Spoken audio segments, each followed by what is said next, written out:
7வது, 8வது, 9வது, 10வது அதிகாரம். அங்கிருந்து உள்ளே என்னே உங்களுடைய பென்சிலையும் எழுதும் காகிதத்தையும் மற்றும் ஒவ்வொரு காரியத்தையும் ஆயத்தமாக வைத்துக் கொள்ளுங்கள். ஏனென்றால் கர்த்தர் நமக்கு ஒரு மகத்தான நேரத்தை அளிக்கப் போகிறார் என்று நான் விசுவாசிக்கிறேன். பவுல் கர்த்தராகிய இயேசுவை சரியான இடத்திலும் ஸ்தானத்திலும் உயர்த்தி கூறிக்கொண்டிருக்கிறான். இப்பொழுது நாம் இன்றிரவு இதனூடாக கற்று உணர்வுமேயானால் ஞாயிறு காலை, அதாவது இதில் பெரும்பாலானவை சரியாக ஞாயிறு காலை செய்தியோடு ஒன்று சேரப்போகிறது. ஏனென்றால் அது ஓய்வு நாளை வேறுபிரித்துக் கொண்டிருக்கிறது. ஓய்வு நாளை ஆசிரிப்பவர்களுக்கு மத்தியிலே அது ஒரு பெரிய கேள்வியாய் உள்ளது. ஞாயிறு காலை நீங்கள் யாவரும் வரும்படி நான் உங்களை அழைக்கிறேன். ஏனென்றால் ஆராதனைக்கானது சனிக்கிழமையா அல்லது ஞாயிற்றுக்கிழமையா, எது சரியானது, அதை குறித்து வேதம் என்ன கூறுகிறது? ஆகையால் அதன் பின்னர், அதாவது இந்த புத்தகமானது நியாயப்பிரமாணத்தையும் கிருபையையும் வேறுபிரித்துக் கொண்டிருக்கிறது. அது ஒவ்வொன்றையும் அதனுடைய இடத்தில் பொருத்தி கொண்டிருக்கிறது. எபிரேயர்கள் நியாயப்பிரமாணத்தினால் வளர்க்கப்பட்டிருந்தனர். நியாயப்பிரமாணத்தோடு கிருபை என்ன பாகமேற்று செயலாற்றியது என்று பவுல் அவர்களுக்கு கூறிக்கொண்டிருந்தான். இப்பொழுது நாம் ஒரு சிறு பின்னணியை புரிந்து கொள்வோமாக. நாம் மீண்டும் துவங்கப் போகிறோம். ஆக நான் எனக்கென்று வாசிப்பதற்கான மூக்கு கண்ணாடியை வாங்கியுள்ளேன். எனக்கு ஒரு கால், அதாவது இன்றிரவு எனக்கு ஒரு தடுமாற்றம் ஏற்பட நேர்ந்தால் அதற்காகவே நான் அவைகளை வாங்கி வைத்துள்ளேன். எனக்கு 50 வயதாக இன்னும் 2 வருடங்களே உள்ளன. எனக்கு அருகில் உள்ளதையோ நான் வழக்கமாக காண்பது போல காண முடியவில்லை. என்னுடைய பார்வையில் வார்த்தைகள் கலக்கமாக தெரிவதை நான் கவனிக்க துவங்கினேன். எனவே என்னுடைய பார்வை குறைந்து கொண்டே போவதை நான் எண்ணி பார்த்தேன். ஆகையால் நான் ஒரு பரிசோதனைக்காக சென்றேன். அப்பொழுது மருத்துவரோ, இல்லை மகனே, நீங்கள் 40 வயதை கடந்து விட்டீர்கள் என்று கூறினார். மேலும் அவர், நல்லது, நான் போதிய காலம் வாழ்வேனேயானால் அப்பொழுது அது மீண்டும் திரும்பி வந்துவிடும், அதாவது அந்த பார்வை குறைவு மீண்டும் சரியாகிவிடும் என்று கூறினார். எனவே அவர் இப்பொழுது உங்களால் உங்களுடைய வேதாகமத்தை உங்களிடத்திலிருந்து தள்ளி வைத்துவிட்டு வாசிக்க முடியுமா என்று கேட்டார். அதற்கு நானோ முடியும் என்றேன். பின்னர் அவர் கொஞ்சம் கழித்து படிக்கையில், உங்களுடைய கரம் அதற்கு மேல் நின்றிருக்கப் போவதில்லையே என்றார். ஆகையால் நான் இப்பொழுது நம்புகிறேன், இதை படிக்கையில், அதாவது நான் வைத்துள்ள இந்த சிறிய காலின்ஸ் என்ற அச்சக பிரிவினரின் வேதமோ பெரிய வடிவில் உள்ள எழுத்துக்களை இதில் அச்சடித்துள்ளது. எனவே என்னால் இதை நன்கு வாசிக்க முடியும். ஆனால் நாம் பெரிய பாடங்களை எடுக்கையில் அப்பொழுது ஆழமான இடங்களுக்கு சென்று நாம் பழைய ஏற்பாட்டையும் புதிய ஏற்பாட்டையும் ஒன்றாக இணைத்து காட்ட வேண்டியதாய் உள்ளது. நானோ ஒரு சிறிய ஸ்கோஃபீல்டு வேதாகமத்தையே வைத்துள்ளேன். நான் ஸ்கோஃபீல்டு வேதாகமத்தையும் அதில் உள்ள வசன ஓர குறிப்புகளையும் உபயோகிப்பதுண்டு. ஆனால் நான் ஸ்கோஃபீல்டு அவர்கள் எழுதியுள்ள விளக்க குறிப்புகளை வாசிப்பதில்லை. ஏனென்றால் ஸ்கோஃபீல்டு அவர்கள் எழுதியுள்ள அவருடைய அநேக ஊக கருத்துரைகளோடு நான் ஓவிப்போவதில்லை. ஆனால் அது வடிவமைக்கப்பட்டுள்ள விதமோ எனக்கு பிடிக்கும். ஏனென்றால் நான் அதை நீண்ட காலமாகவே வாசித்து உபயோகப்படுத்திக் கொண்டு வருகின்றபடியால் என்னால் என்னுடைய பொருளை எப்படி கண்டறிய வேண்டும் என்பது எனக்கு தெரியும். இவை யாவுமே எனக்கு புதியது. போதிக்கிறதில் நான் ஒரு பெரிய வேத பாட ஆசிரியர் அல்ல. ஆனால் நீங்கள் சற்று நேரம் என்னோடு பொறுத்துக் கொள்வீர்களேயானால் எப்படியோ நான் அறிந்துள்ள சத்தியத்தை உங்களுக்கு கூறிவிடுவேன். இப்பொழுது இந்த புத்தகம் பவுல் எழுதினது என்பது நினைவிருக்கட்டும். நாம் அதை எப்படி கண்டுபிடித்தோம்? அவன் துவக்கத்திலேயே ஒரு பெரிய ஆசிரியரோடு இல்லை, ஒரு பெரிய வேத பண்டிதரோடு இருந்தான். எனவே அவன் பழைய ஏற்பாட்டில் பயிற்றுவிக்கப்பட்டிருந்தான். அவனுடைய ஆசிரியர் யாரா இருந்தார் என்று நாம் கண்டுபிடித்தோம் என்பதை எவரேனும் எனக்கு கூற முடியுமா? கமாலியேல் அந்த நாளில் இருந்த பெயர் பெற்ற ஆசிரியர்களில் ஒருவர். அவன் பவுல் என்று அழைக்கப்படுவதற்கு முன்னர் அவனுடைய பெயர் என்னவா இருந்தது என்பதை யாராவது எனக்கு கூற முடியுமா? சவுல். அவன் எருசலேமில் ஒரு பெரிய அதிகாரத்தில், ஒரு மத ரீதியான அதிகாரத்தில் இருந்தான். அவன் ஒரு உண்மையான பயிற்சி பெற்ற பக்தி வாய்ந்த மனிதனாய் உருவாகி இருந்தான். அவன் 4 அல்லது 5 வித்தியாசமான மொழிகளில் பேசக்கூடியவனாகவும் மிகவும் புத்திசாலியானவனாகவும் இருந்தான். நல்லது. ஆனால் அவனுடைய கல்வி அறிவும் புத்திசாலித்தனமும் அவனுக்கு உதவியதா? இல்லையே. அவன் கிறிஸ்துவை கற்றுக்கொள்ள அவன் அறிந்திருந்த எல்லாவற்றையும் மறக்க வேண்டியதாக இருந்தது என்று அவனே கூறினான். ஆகையால் அதற்கு ஒரு புத்திசாலியான மனிதனோ அல்லது கல்வியற்ற மனிதனோ தேவைப்படுகிறது இல்லை என்பதை நாம் கண்டறிகிறோம். அதற்கு எப்படி இருந்தாலும் பொருட்படுத்தாமல் தேவனுக்கு முன்பாக மனப்பூர்வமாய் தன்னை தாழ்த்துகிற ஒரு மனிதனே தேவைப்படுகிறது. டிவைட் மூடி அவர்களுடைய எழுத்துக்கள் என்னவென்று புரிந்து கொள்ள முடியாதபடி அவ்வளவு அரைகுறையாய் இருக்கும் அளவிற்கு அப்பேற்பட்ட கல்வியற்றவராய் அவர் இருந்தார் என்பதை நீங்கள் அறிவீர்களா? அவர்கள் எல்லா நேரத்திலுமே அவருடைய செய்திகளை எழுத்து பிழையின்றி சரி செய்ய வேண்டியதாக இருந்தது. அவர் அப்பேற்பட்ட ஒரு அரைகுறையாக சரிவர எழுதறியாத கல்வியறிவற்றவராய் இருந்தார். வேதாகமத்தில் பேதுருவும் யோவானும் தங்களுடைய சொந்த பெயரை கூட எழுத முடியாதபடிக்கும் அவர்களுக்கு முன்னால் உள்ளதை கூட படித்து அறிந்து கொள்ள முடியாத அளவிற்கு அவ்வளவு படிப்பறிவில்லாதவர்கள் என்று கூறப்பட்டுள்ளதை நீங்கள் அறிவீர்களா? பரலோக ராஜ்யத்தின் திறவுகோல்களை கொண்டிருந்த அப்போஸ்தலனாகிய பேதுரு தனக்கு முன்னால் எழுதப்பட்டுள்ள அவனுடைய பெயரை கூட அறியாதவனாயிருந்தான். அதை குறித்து சிந்தித்து பாருங்கள். வேதமோ அவன் படிப்பறியாதவனும் பேதமை உள்ளவனுமாய் இருந்தான் என்று கூறியுள்ளது. ஆகையால் அது எனக்கு ஒரு வாய்ப்பினை தருகிறது. ஆமேன், ஆமையா. அப்படிப்பட்ட ஒரு மனிதனுக்கு தேவன் செய்யக்கூடியதை கண்டறிய அது உதவுகிறது. இப்பொழுதோ நாம் கண்டறிவது என்னவென்றால், பவுல் ஒரு மகத்தான அனுபவத்தை பெற்றுக்கொண்ட உடனே, அதாவது நான் உங்களை ஒன்று கேட்க விரும்புகிறேன், அது கிறிஸ்துவண்டை வருவதற்கான ஒரு அனுபவமாய் உள்ளதா? ஒவ்வொருவரும் ஒரு அனுபவத்தை உடையவர்களாக இருக்கிறார்களா? ஆமையா, ஆமையா. அது ஒரு பிறப்பு, அது ஒரு அனுபவம். நாங்கள் அண்மையில் ஒரு லுத்தரன் கல்லூரியில் இருந்தோம். இன்று பிற்பகல் 12 மணிக்கு அங்கே இருந்து டாம் ஹரி அவர்களோடு மதிய உணவு உண்ண வேண்டிய ஸ்லாக்கியம் எனக்கு உண்டாயிருந்தது. அயர்லாந்து நாட்டை சார்ந்த புகழ்பெற்ற ஜெப வீரனான அவரை குறித்து எத்தனை பேர் கேள்விப்பட்டிருக்கிறீர்கள்? அவர் இந்த சகோதரன் எப் அவர்களோடு அவருடைய நிகழ்ச்சியில் இருந்து வந்துள்ளார் மற்றும் இங்கே அமெரிக்காவிலேயே உள்ள பல இடங்களில் செயலாற்றி இருக்கிறார். இன்றைக்கு நான் அவரோடு பகல் விருந்து உண்டேன். நான் கிட்டத்தட்ட 3 மணி நேரங்கள் காலதாமதமாக வந்துள்ளேன். நாங்கள் சாப்பிடும்போது ஏறக்குறைய 4 மணி ஆவதற்கு 15 நிமிடங்கள் இருந்தன. ஆனால் அது சரியா இருந்தது.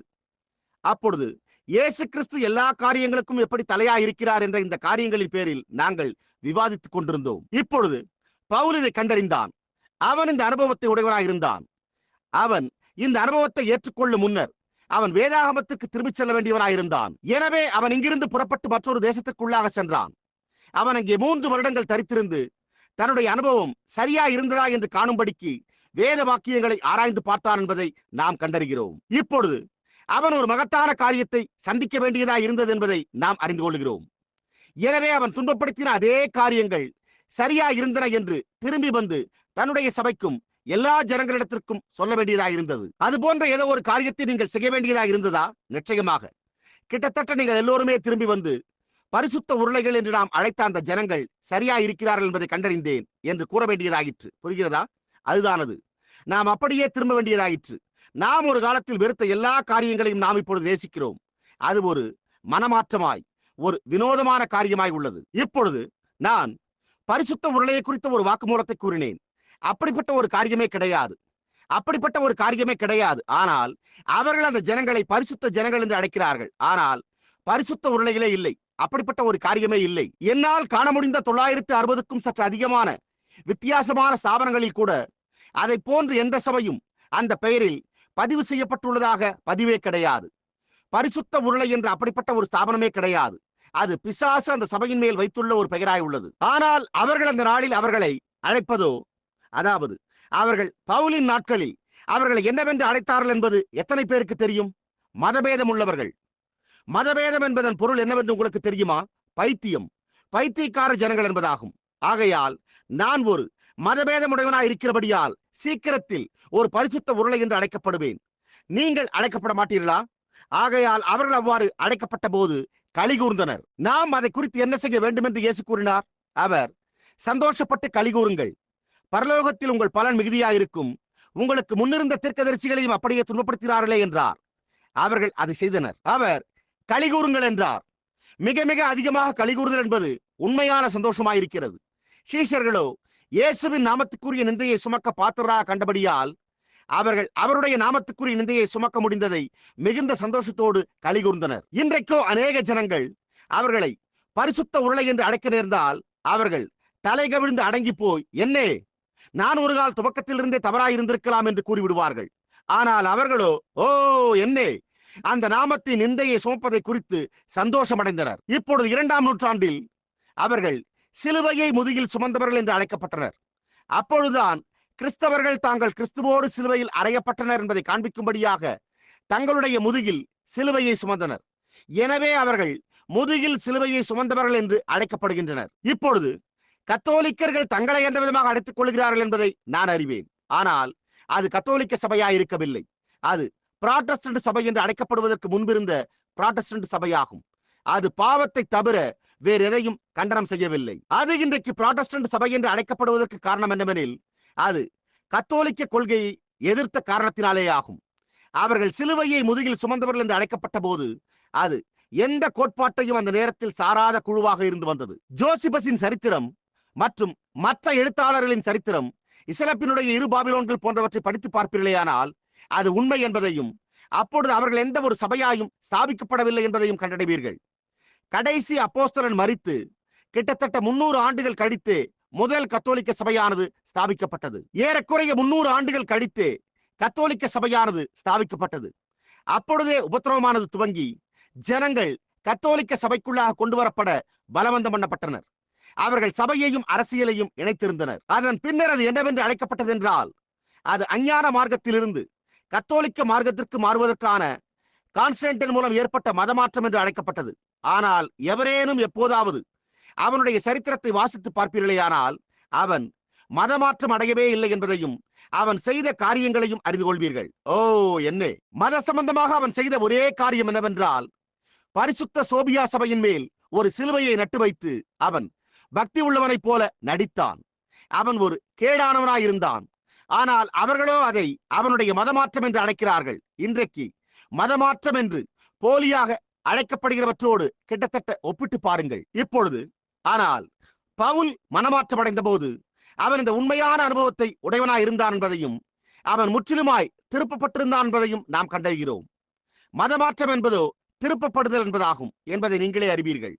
அதாவது நீங்கள் இந்த வழியாய் சென்று கொண்டிருக்கும் போது நீங்கள் திரும்பி மீண்டும் வேறு வழியாய் செல்ல துவங்குவதாகும். ஆமையா, அது கிட்டத்தட்ட வேறு பக்கமாக திரும்புவதாகும். பவுல் மனமாற்றம் அடைந்தவுடன் அவன் தன்னுடைய அனுபவத்தை கூற முடிந்ததற்கு முன்பு இப்பொழுது அவன் ஒரு ஆச்சரியமான அனுபவத்தை உடையவனாயிருந்தான். இப்பொழுது நீங்கள் கிறிஸ்துவை ஏற்றுக்கொள்ளும் போது, உங்களுடைய சொந்த இரட்சகராக ஏற்றுக்கொள்ளும் போது அது ஒரு அனுபவமாய் இருக்கிறது என்று நான் நம்புகிறேன். உங்களுடைய பாவம் மன்னிக்கப்பட்டிருக்கிறது என்று அறிந்து கொள்ளுகிற சந்தோஷமானது உங்களுடைய இருதயத்தினூடாக சிலர் பூட்டுகிறது என்றே நான் நம்புகிறேன். ஆனால் அதன் பின்னர் அந்த ஆசீர்வதிக்கப்பட்ட பரிசுத்த ஆவியானவர் வருகின்ற போது அது அனுபவத்தை, அந்த புதிய பிறப்பை நீங்கள் ஒருபோதும் மறக்கவே மாட்டீர்கள். நீங்கள் ஒரு தேவனுடைய பிள்ளையாகிவிட்டீர்கள். இங்கே அதைத்தான் அது செய்கிறது. சகோதரன் பிரணாம் அவர்களே, நீங்கள் அதை எப்படி அறிவீர்கள் என்று கேட்கலாம். இப்பொழுது இவைகள் போதனை பாடங்களாயிருக்கின்றன. அநேக ஜனங்கள், மெத்தோடிஸ்டுகள், அவர்கள் சத்தமிடும் போது அதை பெற்றுக்கொண்டோம் என்று கூற முயற்சிக்கிறார்கள். நல்லதுதான், பரவாயில்லை. நீங்கள் அதை பெற்றுக்கொண்டதால் சத்தமிட்டீர்கள். சரி, நீங்கள் சத்தமிட்ட காரணத்தால் நீங்கள் அதை பெற்றிருந்தீர்கள் என்பது ஒரு அடையாளமாக இருக்கவில்லை. ஏனென்றால் ஏராளமானோர் சத்தமிட்டும் அதை பெற்றுக்கொள்ளவில்லை. பெந்தேகோஸ்தேக்களோ அவர்கள் அந்நிய பாஷையில் பேசின போது அவர்கள் அதை பெற்றுக்கொண்டனர் என்றார்கள். சரி, நீங்கள் அந்நிய பாஷையில் பேசி அதை பெற்றுக் கொண்டிருந்தால் சரி. ஆனால் உங்களால் அந்நிய பாஷைகளில் பேச முடிந்தும் அதை இன்னமும் பெற்றுக்கொள்ளாமல் இருக்கிறீர்களே, அப்படித்தானே? ஆகையால் நீங்கள் பாருங்கள், அது அனைத்திற்கும் மாறாக மரணத்திலிருந்து ஜீவனுக்குட்படும் அனுபவமாயிருக்கிறது. பழைய காரியங்கள் யாவும் மரிக்கும் போது எல்லா காரியங்களுமே புதிதாகின்றன. அப்பொழுது கிறிஸ்து உங்களுக்கு மெய்யானவராகிறார். பழைய காரியங்கள், பழைய மாம்ச வேர்கள் ஒழிந்து போகின்றன. எப்படி ஒரு வேரை தோண்டி எடுக்க வேண்டும் என்று உங்களுக்கு தெரியுமா? நாம் வழக்கமாக ஒரு தோண்டி எடுக்கும் களை பிடுங்கியை எடுத்து அதை பிடுங்கி அந்த வேரில் சிறிதும் விட்டுவிடாமல் தோண்டி பிடுங்கி விடுவோம். அவர்கள் கசப்பான யாதொரு வேறாவது உங்களுக்குள்ளாக முளைத்தெழுமினால் அதை பிடுங்கி எரியுங்கள் என்றனர். அது உண்மையே. அதைத்தான் பரிசுத்த ஆவியானவர் செய்கிறார். எல்லா வேர்களையும் வேரோடு அழிக்கிறார். அவைகளை தோண்டி எடுத்து அவைகளை குவித்து வைத்து சுட்டரித்து போடுங்கள். அவைகளை அழித்து அகற்றுங்கள். நீங்கள் அதை செய்வீர்களேயானால் அப்பொழுது நீங்கள் ஒரு நல்ல விளைச்சலை பெறுவீர்கள். இப்பொழுது ஏதோ காரியம் சம்பவித்தது என்பதை பவுல் அறிந்திருந்தான்.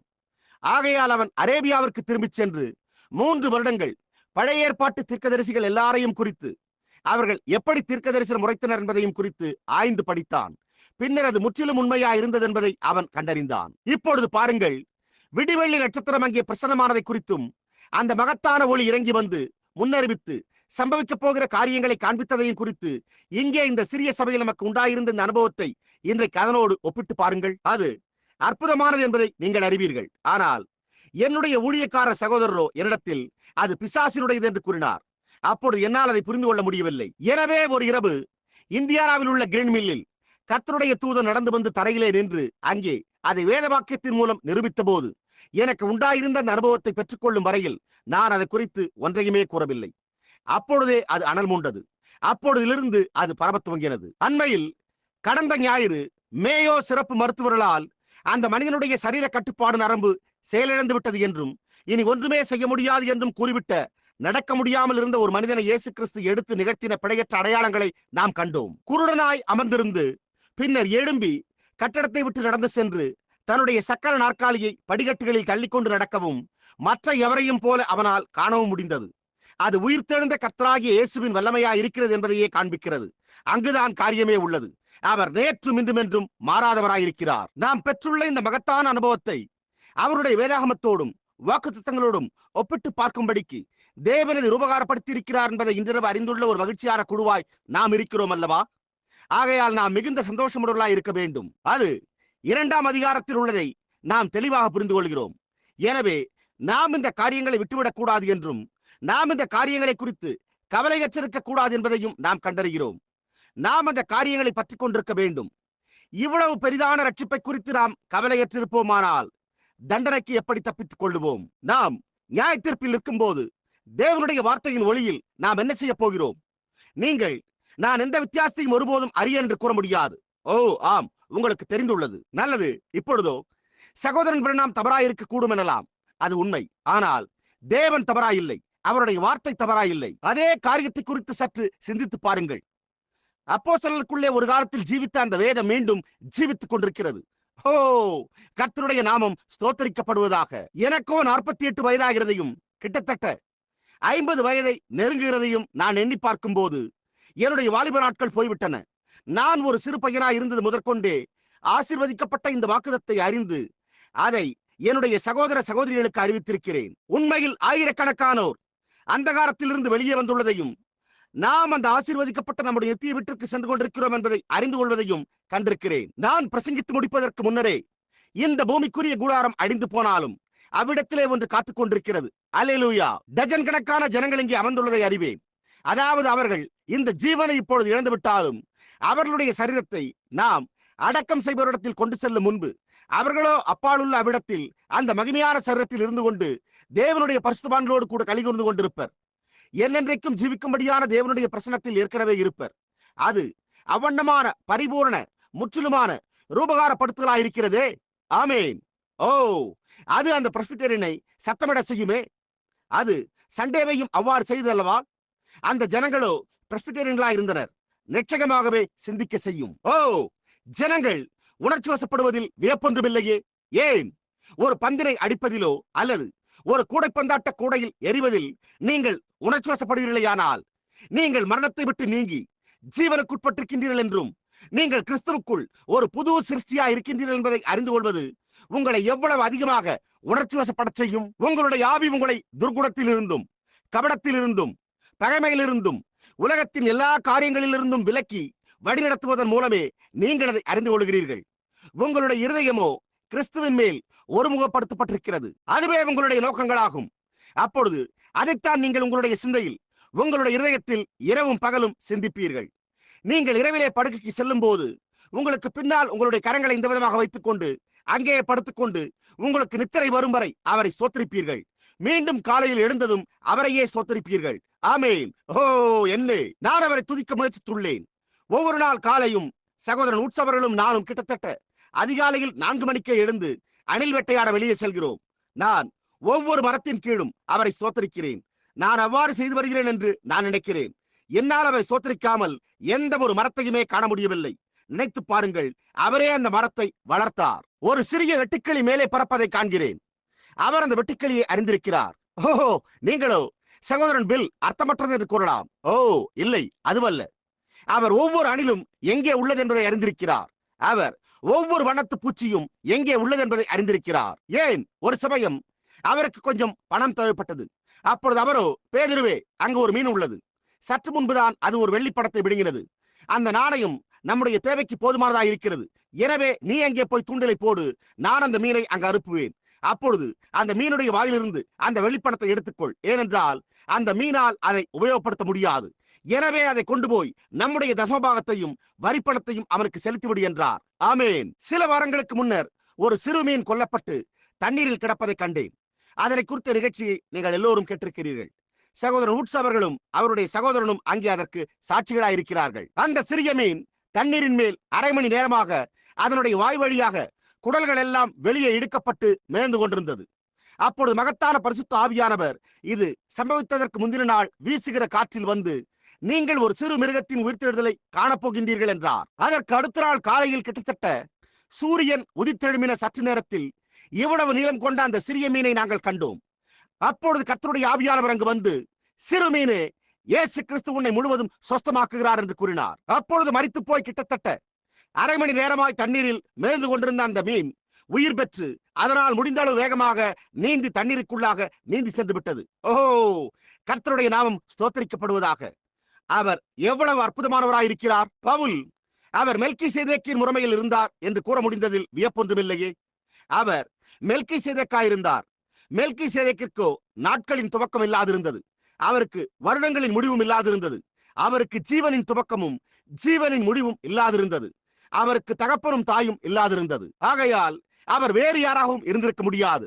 அவர் எப்போதும் யாராயிருந்தாரோ அவர் அப்படியே இன்றிரவும் உயிரோடு இருக்கிறார். ஆகையால் அவர் ஒருவரே நித்திய ஜீவனின் மாதிரியாயிருக்கிறார். அது தேவனை சார்ந்ததாய் உள்ளது. கடந்த மாலை நாங்கள் ஒரு கலந்துரையாடலில் இருந்து கொண்டிருந்த போது தேவனுடைய திருத்துவத்தை ஒரு சகோதரனால் புரிந்து கொள்ள முடியவில்லை. நாங்கள் எப்படியாக அதை குறித்து பேசிக் கொண்டிருந்தோம். எப்படி இயேசு ஏறக்குறைய 30 வயது நிரம்பிய ஒரு மனிதனாய் அங்கே நின்றார். அவர் கூறினது, அவர்கள் எங்கள் பிதாக்கள் வனாந்திரத்தில் மன்னாவை புசித்தார்கள் என்றனர். அப்பொழுது அவர்கள் ஒவ்வொருவரும் மரித்தார்களே என்றார். ஆனால் அவர், நானே தேவனிடத்திலிருந்து வானத்திலிருந்து இறங்கின ஜீவ அப்பம், இதை புசிக்கிற மனிதன் மரிப்பதில்லை என்றார். அவர்கள், எங்கள் பிதாக்கள் வனாந்திரத்தில் இருந்த அந்த கண்மலையிலிருந்து வந்த தண்ணீரை குடித்தார்கள் என்றனர். அதற்கு அவரோ, நானே அந்த கண்மலை என்றார். 30 வயதுடைய ஒரு மனிதன். மேலும் அவர், ஆபிரகாம் என்னுடைய நாளை கண்டு கலிகூர்ந்தான் என்றார். அதற்கு அவர்களோ, ஏன், நீ ஆபிரகாமை போல வயதானவர் என்று எங்களிடத்தில் இப்பொழுது கூறுகிறீரா? உனக்கு இன்னும் 50 வயதாகவில்லையே. 800 வருடங்களுக்கு முன்னர் மரித்து போன ஆபிரகாமை நீ கண்டதாக கூறுகிறீரா? இப்பொழுது உமக்கு பிசாசு பிடித்துள்ளது என்பதை நாங்கள் அறிவோம். நீர் பைத்தியம் பிடித்தவராயிருக்கிறீர் என்றனர். அந்த விதமாகத்தான் ஒரு பிசாசு என்பது பைத்தியம் பிடித்த நபர் என்று பொருள்படுகிறது. அவர்களோ, உனக்கு பிசாசு பிடித்து விட்டது, நீ பைத்தியக்காரன் என்று கூறினார்கள்.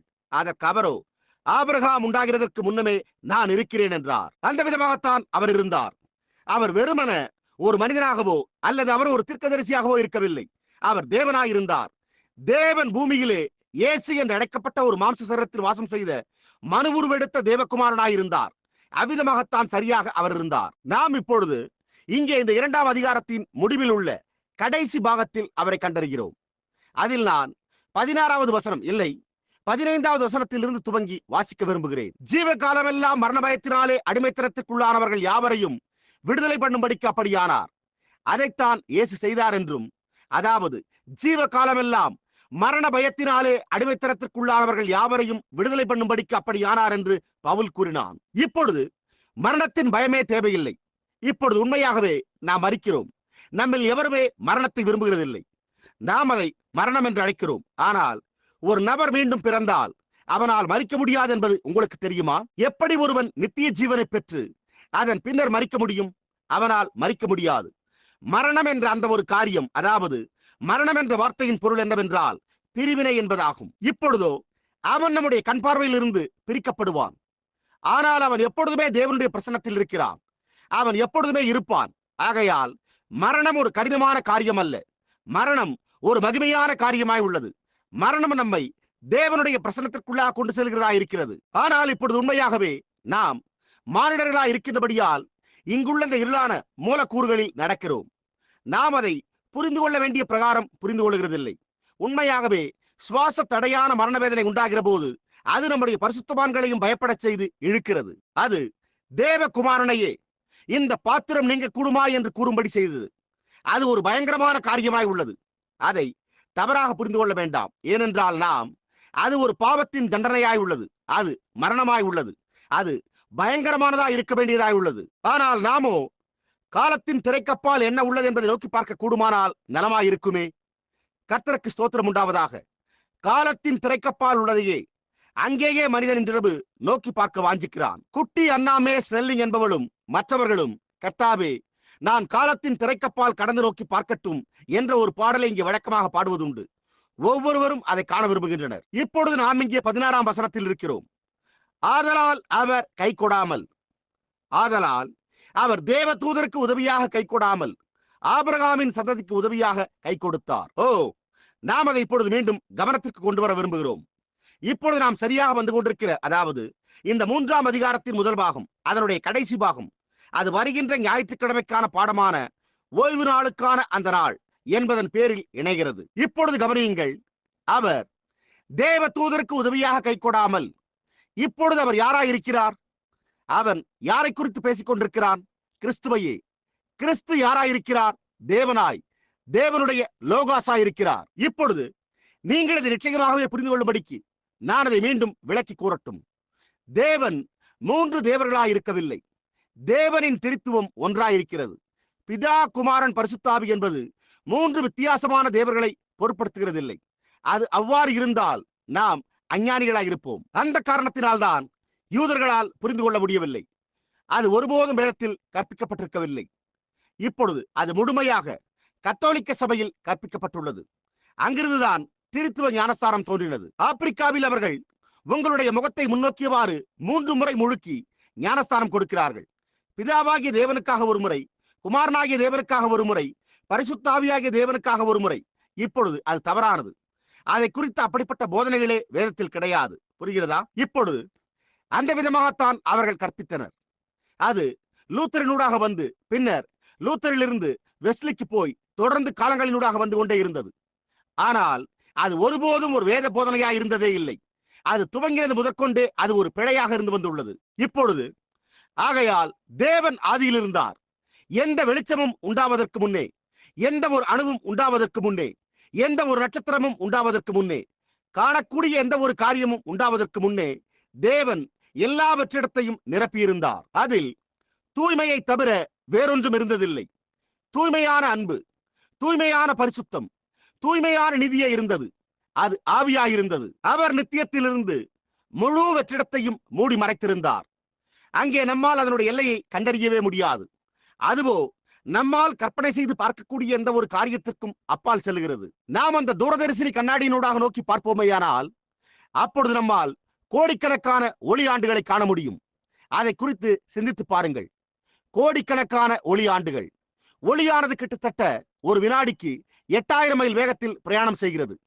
கோடிக்கணக்கான ஒளி ஆண்டுகள். அது எத்தனை கோடிக்கணக்கான மைல்களாக இருக்கும் என்பதை சிந்தித்து பாருங்கள். எனவே உங்களால் அதை எண்ணி பார்த்து கணக்கிடக்கூட முடியாது. நீங்கள் ஜெஃபர்சன்வில்லை சுற்றிலும் வரிசையாக சங்கிலியை போன்று 9 என்ற எண்ணை எழுதிக்கொண்டே போனாலும் உங்களால் அந்த மைல்களை எண்ணி பார்த்து கணக்கிட முடியாது. அதை குறித்து சிந்தித்து பாருங்கள். அதற்கு இன்னும் அப்பால் நட்சத்திரங்களும் கிரகங்களும் உள்ளன. அவைகள் எந்த ஒன்றுமே உண்டாயிருப்பதற்கு முன்னமே அவர் தேவனாயிருந்தார். புரிகிறதா? இப்பொழுது தேவனிடத்திலிருந்து புறப்பட்டு சென்ற அந்த லோகாஸ், அது லோகாசாய் இது ஒரு சரீர வடிவில் உருவாக துவங்கினது. இந்த சரீர வடிவமே வேத பண்டிதர்களின் போதனைகளில் தேவனிடத்திலிருந்து புறப்பட்டு சென்ற லோகாஸ், லோகாஸ் என்று அழைக்கப்பட்டது. வேறு வார்த்தைகளில் கூறினால், அதற்கான ஒரு மேலான வார்த்தையில் கூறினால், நாம் அதை ஒரு ஆவிக்குரிய சரீரம் என்று அழைக்கிறோம்.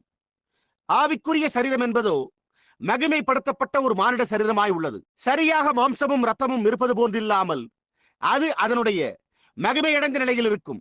ஆனால் அது மானிட சரீரத்தின் ரூபத்தில் இருந்தாலும் புசிக்காது, அது தண்ணீர் குடிக்காது. ஆனால் நாம் இந்த சரீரத்தை விட்டு சென்றவுடனே நமக்காக காத்துக் கொண்டிருக்கிற ஒரு சரீரமாய் அது உள்ளது. இப்பொழுது நாமோ அங்கே அந்த சரீரத்துக்குள்ளாக பிரவேசிக்கிறோம். அந்த விதமான ஒரு சரீரத்தில் தான் தேவன் இருந்தார். ஏனென்றால் அவர் நமது சாயலாகவும் நமது ரூபத்தின்படியேயும் மனுஷனை உண்டாக்குவோமாக என்றார். இப்பொழுது மனிதன் அந்த சரீரத்துக்குள்ளான போது அவன் மச்சங்கள், பறவைகள் மற்றும் வெளியின் மிருகங்களை ஆளுகை செய்கிறவனாயிருந்தான். ஆதியாகமம் 2 நிலத்தை பண்படுத்த எந்த மனுஷனும் இருந்ததில்லை என்று கூறப்பட்டுள்ளது. அவர் மனுஷனை ஆணும் பெண்ணுமாக சிருஷ்டித்திருந்தார். ஆனால் நிலத்தை பண்படுத்த எந்த மனுஷனும் இருந்ததில்லை. அதன் பின்னர் தேவன் மனுஷனை பூமியின் மண்ணிலிருந்து உண்டு பண்ணினார். அவர் ஒரு மனித குரங்கிற்கு உள்ளதை போன்ற ஒரு கரத்தை அவனுக்கு அளித்தார். அவர் ஒரு கரடிக்கு உள்ளதை போன்ற ஒரு பாதத்தை அவனுக்கு அளித்தார். அவர் அவனுக்கு அதை அளித்து அவர் அவனை அந்த சாயலாகவே உண்டு பண்ணினார். இந்த பூமிக்குரிய சரீரமோ மிருக ஜீவனின் சாயலில் உள்ளது. அது அதே விதமான மூலப்பொருள்களில் இருந்து உண்டாக்கப்பட்டிருக்கிறது. உங்களுடைய சரீரம் ஒரு குதிரையைப் போல அல்லது ஒரு நாயைப் போல அல்லது அதை போன்ற எந்த ஒரு காரியத்தையும் போல அதே விதமான மூலப்பொருளில் இருந்து உண்டாக்கப்பட்டிருக்கிறது.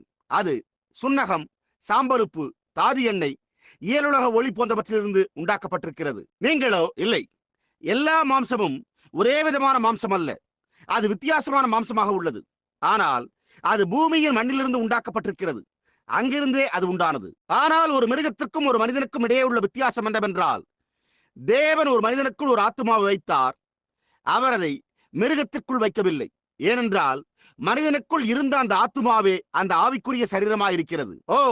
நான் ஒருபோதும் இந்த பாடத்திற்குள்ளாக செல்லவே இல்லை. ஆனால் நான் இதை கூறியாக வேண்டும். பாருங்கள், பேதுரு சிறைச்சாலையில் இருந்தபோது கர்த்தருடைய தூதன் உள்ளே வந்து சிறைச்சாலை கதவுகளை திறந்தது உங்களுக்கு நினைவிருக்கிறதா? அந்த ஒரு நாள் நாங்கள் இங்குள்ள சிறப்பு அங்காடியினூடாக சென்று கொண்டிருந்த போது எங்களுக்கு முன்னால் இருந்த வாசல் திறந்தது. அப்பொழுது நானோ, வேதத்தில் தான் முதலில் அவ்விதமான வாசல் இருந்ததாக கூறப்பட்டுள்ளது என்றேன். புரிகிறதா? இப்பொழுது அது தானாய் திறந்து கொள்கிற கதவாய் உள்ளது. பேதுரு வெளியே வந்து இந்த காவற்காரர் அருகில் நடந்தபோது அவர்கள் அவனுக்கு குருடாக்கப்பட்டிருந்தனர். அவன் உட்காவலை கடந்து வெளிக்காவலையும் கடந்து மதில் சுவற்றினூடாக கடந்து வீதிக்கு வந்தான். அவன் யாராய் இருந்தான் என்பதையே அவர்கள் ஒருவனும் அறிந்து கொள்ளவில்லை. அவர்கள் எந்த கவனமும் செலுத்தவில்லை. அவன் மற்றொரு காவல்காரன் அல்லது வேறு யாரோ ஒருவன் என்று எண்ணிக்கொண்டனர். அவன் கதவண்டையில் சென்றபோது அந்த கதவோ தானாய் திறமுண்டு அவன் வெளியே சென்றவுடன் அவனுக்கு பின்னாக தானாய் மூடிக்கொண்டது. அவன் அங்கே வெளியே வந்தபோது தான் ஒரு சொப்பனம் கண்டிருந்ததாக எண்ணிக்கொண்டான். அப்பொழுது அவன் மார்க்கு என்னும் பேர் கொண்ட யோவானுடைய வீட்டிற்கு வந்தான். அப்பொழுது அங்கே அவர்களோ ஒரு ஜெபக்கூட்டம் நடத்தி கொண்டிருந்தனர். அவன் கதவை தட்டினான். அவர் மகிமையானவராய் இருக்கிறார்.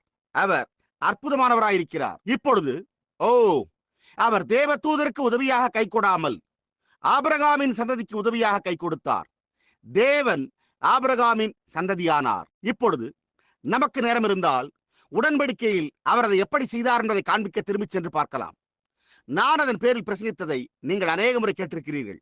அதாவது, எப்படி அவன் அந்த மிருகங்களை எடுத்து அவைகளை இரண்டாக துண்டித்தான் என்றும் காட்டுப்புறாவையும் புறாக்குஞ்சையும் துண்டிக்காமல் இருந்தான் என்பதையும் பிரசங்கிக்க கேட்டிருக்கிறீர்கள். அதன் பின்னர் அவன் நோக்கி பார்த்தபோது அவன் அதில் கொஞ்சம் புகையையும் காரிருளில் திகிலையும் மரணத்தையும் கவனித்தான். அதற்கடுத்து புகைகிற சூளையையும் நரகத்தையும் கண்டான்.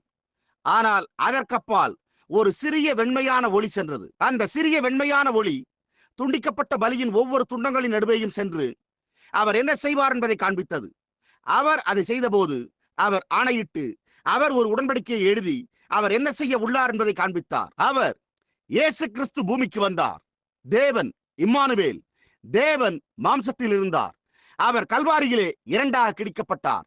அவருடைய ஆவியானது சபையின் மேல் திரும்பி வந்தது. அவருடைய சரீரமோ உயர்த்தப்பட்டு தேவனுடைய சிங்காசனத்தின் மேல் வீற்றிருக்கிறார். தேவனுடைய சிங்காசனமாயிற்றே. சிங்காசனத்தின் மேல் இருக்கிற ஒருவர் நியாயாதிபதியாயிருக்கிறார். நாம் அதை அறிவோம். நியாயத்தீர்ப்பு எங்கே? பிதாவானவர் தாமே ஒருவருக்கும் நியாயத்தீர்ப்பு செய்யாமல் நியாயத்தீர்ப்பு செய்யும் அதிகாரம் முழுவதையும் குமாரனுக்கு ஒப்புக் கொடுத்திருக்கிறார். ஆகையால் அவர், அதாவது அவருடைய ஜீவியமே ஒரு பலியாகி பிரதான ஆசாரியராய் தம்முடைய சொந்த சரீரத்தோடு அங்கே வீற்றிருந்து நம்முடைய அறிக்கையின் பேரில் பரிந்து பேசுகிறார். ஆமேன். சகோதரனே, அது உங்களுக்குள்ளாக ஏதோ ஒரு காரியத்தை வைக்கிறது. கவனியுங்கள். அவர் ஆபிரகாமின் சந்ததிக்கு உதவியாக கை கொடுத்தார். அவர் ஒரு மனிதனானார். தேவன் நம்மை மீட்கும்படிக்கு நமக்கு மத்தியிலே மாம்சமானார். வேறு வார்த்தைகளில் கூறினால், பாவிகளாகிய நாம் அவருடைய உடன் பங்காளிகளாகும்படிக்கு தேவன் பாவமானார். நாம் அவருடைய பங்காளிகளாகும் போது நாம் அவருடையதில், அதாவது பங்காளிகளாகி, அதாவது நாம் 70 வருடம் வாழக்கூடிய மக்களாக இருந்தோம். எனவே அவருக்கு குறிப்பிட்ட நேரத்தில் நாம் அவருடைய நித்திய ஜீவனில் பங்காளிகளாகும்படிக்கு தேவன் இறங்கி வந்து 70 வருடம் வாழக்கூடிய நம்மில் ஒருவரானார். நாம் மீண்டும் பிறந்தபோது நாம் தேவனுடைய குமாரரும் குமாரத்திகளுமாகி ஒருபோதும் அழிந்து போகாத நித்திய ஜீவனை பெற்றுள்ளோம். என்ன ஒரு ஆசீர்வதிக்கப்பட்ட ரட்சகர்!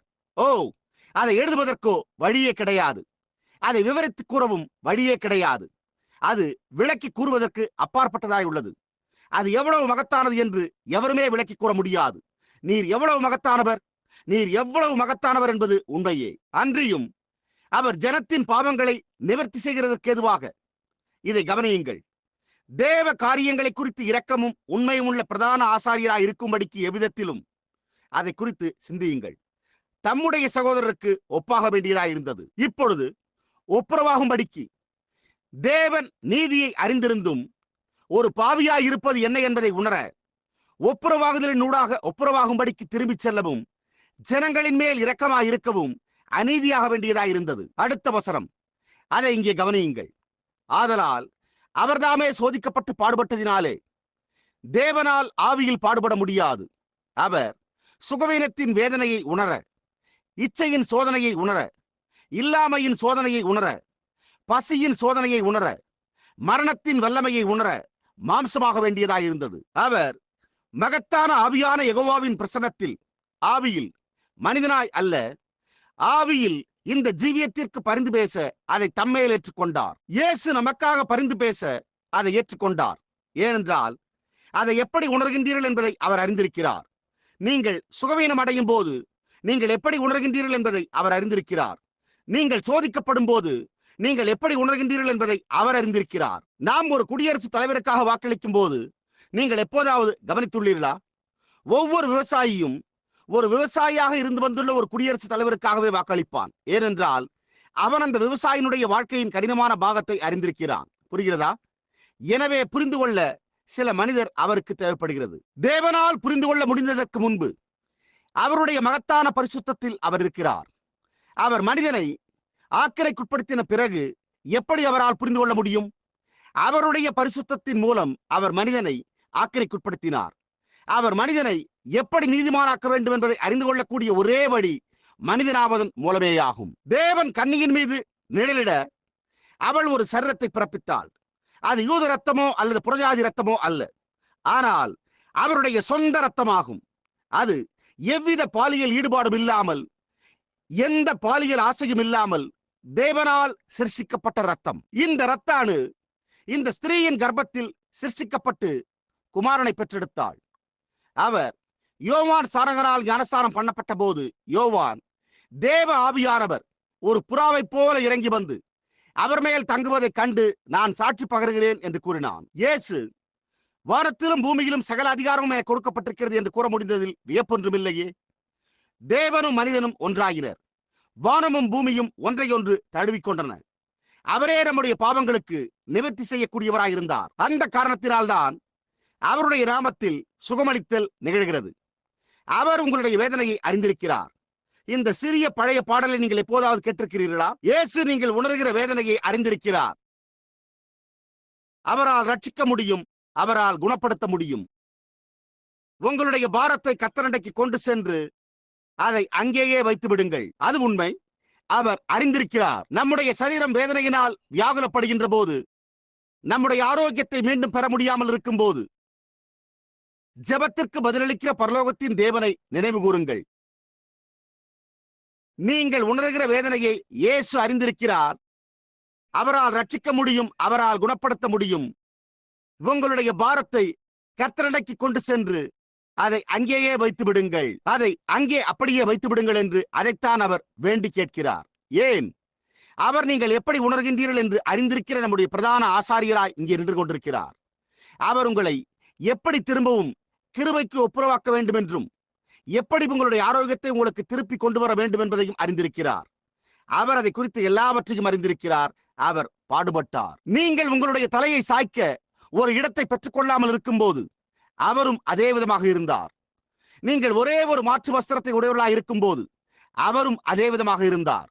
நீங்கள் பரிகசிக்கப்பட்டு துன்பப்படும் போது அவரும் அதே விதமாக பரிகசிக்கப்பட்டு துன்பப்படுத்தப்பட்டார். இப்பொழுது கடைசி வசனத்தை கவனியுங்கள். சரி, அவர் சோதிக்கப்படுகிறவர்களுக்கு உதவி செய்ய வல்லவராயிருக்கிறார்.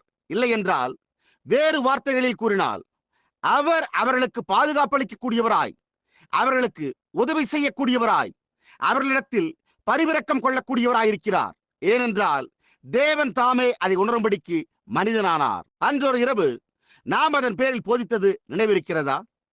எப்படி அந்த தேவன், அதாவது மரணமானது தனக்குள் ஒரு கொடுக்கை கொண்டிருந்து அதில் ஒரு பயமுறுத்துதலை செய்து வந்தது.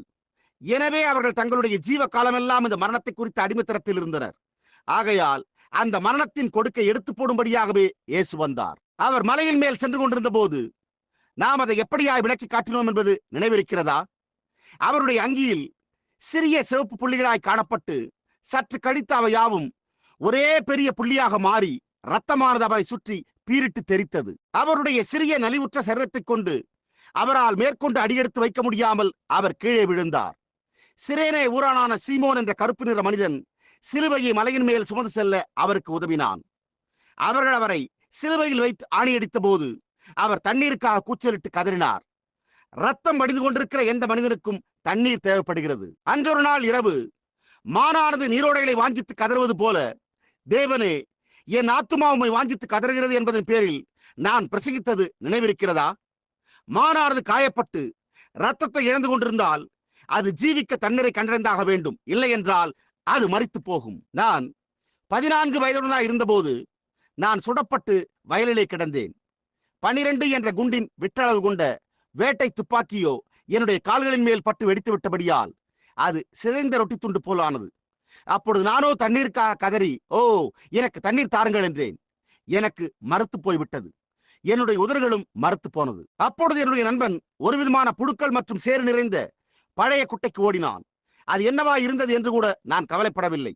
அவன் அதில் நிரம்பியிருந்த தண்ணீரை சற்று தெளிவாக கலக்கிவிட்டு அவனுடைய தொப்பியில் எந்த விதமாக பிடித்துக் கொண்டு வந்து நான் என்னுடைய வாயை திறந்து கொண்டிருக்க அவனோ அந்த தொப்பியிலிருந்து பிழிந்து என் வாயில் ஊற்றினான். நீங்கள் அந்த நேரத்தில் தண்ணீரை குடித்துத்தான் ஆக வேண்டும். அவருக்கோ ரத்தம் வடிந்து கொண்டிருந்தது. எனவே அவர், எனக்கு குடிக்க தண்ணீர் கொடுங்கள் என்றார். அவர்களோ கடற்காளானை எடுத்து காடியில் தோய்த்து அவருக்கு கொடுக்க அவரோ அதை புறக்கணித்து விட்டு அதை குடிக்க மறுத்து விட்டார். அவர் மானிட வர்க்கத்தை ஒப்புரவாக்குதலுக்கு கொண்டு வரும்படிக்கு நம்முடைய ஸ்தானத்தில் தேவ ஆட்டுக்குட்டியாய் மரித்துக் கொண்டிருந்தார். அது என்னவா இருந்தது? பரலோகத்தின் தேவன். பில்லி சண்டே என்பவர் ஒருமுறை, தூதர்கள் ஒவ்வொரு புதரிலும் அங்கே அமர்ந்து கொண்டு, நீர் உம்முடைய கரத்தை அசைத்து உம்முடைய ஒரு விரலை மாத்திரம் சுட்டிக்காட்டும், நாங்கள் சூழ்நிலையை மாற்றிவிடுகிறோம் என்று கூறினதாக கூறினார். அந்த மரியாதையற்ற மதவெறியர்களின் கூட்டம் டிடி, PhD என்ற பெரிய பட்டம் பெற்ற கல்வி பயின்ற பண்டிதர்கள் என்று அழைக்கப்பட்டவர்கள் அவருக்கு அருகில் நடந்து சென்று, இப்பொழுது நீர் தேவகுமாரனாய் இருந்தால் நீ மற்றவர்களை ரட்சித்தாய், ஆனால் உன்னையே உன்னால் ரட்சிக்க முடியவில்லையே, சிலுவையிலிருந்து இறங்கி வா, அப்பொழுது நாங்கள் உம்மை விசுவாசிப்போம் என்று கூறினார்கள். அவர்கள் அவருக்கு ஒரு வாழ்த்துறையை வழங்கிக் கொண்டிருந்தனர் என்பதை அவர்கள் அறிந்திருக்கவில்லை. அவர் தம்மை ரட்சித்துக் கொண்டிருந்திருக்க முடியும், ஆனால் அவர் தம்மை ரட்சித்திருந்தால் மற்றவர்களை அவரால் ரட்சித்திருக்க முடியாது. ஆகையால் அவர் தம்மையே ஒப்புக் கொடுத்தார். அவருடைய நாமம் ஸ்தோத்திரிக்கப்படுவதாக. நான் ரட்சிக்கப்படும்படிக்கு, நீங்கள் ரட்சிக்கப்படும்படிக்கு அவர் தம்மை ஒப்புக் கொடுத்தார். ஓ, என்ன இணையற்ற அன்பு! அவர் சுகவீனமாய் இருந்திருக்க வேண்டியதில்லை. அந்த விலையேறப்பட்ட கன்னிப்பிறப்பின் சரீரம் சுகவீனமாய் இருந்திருக்க வேண்டியதில்லை. ஆனால் நான் சுகவீனமாய் இருந்தபோது எனக்காக எப்படி பரிந்து பேச வேண்டும் என்பதை அறியும்படிக்கு அவர் சுகவீனமானார். அவர் களைப்புற்றிருக்க வேண்டியதில்லை, ஆனால் அவரோ களைப்புற்றார். நான் ஒரு சமயம் அதன் பேரிலான ஒரு சிறு சரித்திர சம்பவத்தை வாசித்துள்ளேன். அது ஆதாரபூர்வமாக நம்ப தகுந்ததா அல்லது இல்லையா என்று எனக்கு தெரியாது. அவர் நாயிர் என்னும் ஊரில் இருந்த கைமெண்ணின் மகனை உயிரோடு எழுப்பிய பிறகு அவர் ஒரு கல்லின் மேல் அமர்ந்து தலைவலியினால் முறங்கினாராம். ஏனென்றால் அவர் நம்முடைய சுகவீனத்தை சுமக்க வேண்டியதாக இருந்தது. அவர் நம்முடைய பாவத்தை சுமக்க வேண்டியதாக இருந்தது. கல்வாரியிலே அந்த பண்டைய மரணம் என்னும் தேனி ஒரு முறை அவரை கொட்டி தன்னுடைய கொடுக்கினை நங்குரமிட்டு பதித்த போது அவர் மரித்து போனார். ஒரு தேனி தன்னுடைய கொடுக்கினால் கொட்டும் போது அதனால் அதற்கு பின் ஒருபோதும் கொட்டவே முடியாது. தேனி பறந்து செல்கிற போதும் அல்லது கொட்டுகிற எந்த பூச்சியும் அது தன்னுடைய கொடுக்கினால் கொட்டிவிட்டு அது தன்னுடைய கொடுக்கை வெளியே எடுத்துக் கொள்கிறது. ஆனால் அது இன்னமும் ஒரு தேனியாய் இருந்தாலும் அது தன்னுடைய கொட்டும் கூர்மையான கொடுக்கை உடையதாயிருக்கவில்லை. எனவே அதன் பின்னர் அது செய்யக்கூடிய ஒரே ஒரு காரியம் ரீங்காரமிட்டு அதிக இரைச்சலை மாத்திரமே உண்டு பண்ண முடியும். அந்த மரணம் விசுவாசிக்கு செய்ய முடிந்த ஒரே காரியம் அதிக இரைச்சலை மாத்திரமே உண்டு பண்ணுகிறதாய் உள்ளது. ஆனால் அல்லேலூயா, கர்த்தருடைய நாமம் ஸ்தோத்திரிக்கப்படுவதாக. அவர் தம்முடைய சொந்த மாம்சத்தில் மரணத்தின் கொடுக்கை நங்குரமிட்டு பதித்தார். இம்மானுவேல் அதை செய்தார். 3ஆம் நாளிலே மீண்டும் உயிரோடு எழுந்து அங்கிருந்து அந்த கொடுக்கை அசைத்து பிடுங்கி எடுத்து இன்றிரவு அழிவில்லாதவராயிருக்கிறார். அவருடைய ஆவியானது இந்த கட்டடத்தில் உள்ளது. அவர் தம்மை உயிருள்ளவராக நமக்கு மத்தியிலே நிரூபிக்கிறார். அதுவே நம்முடைய மேசியாவாகும். அதுவே நம்முடைய ஸ்தோத்திரிக்கப்பட்ட இரட்சகராகும்.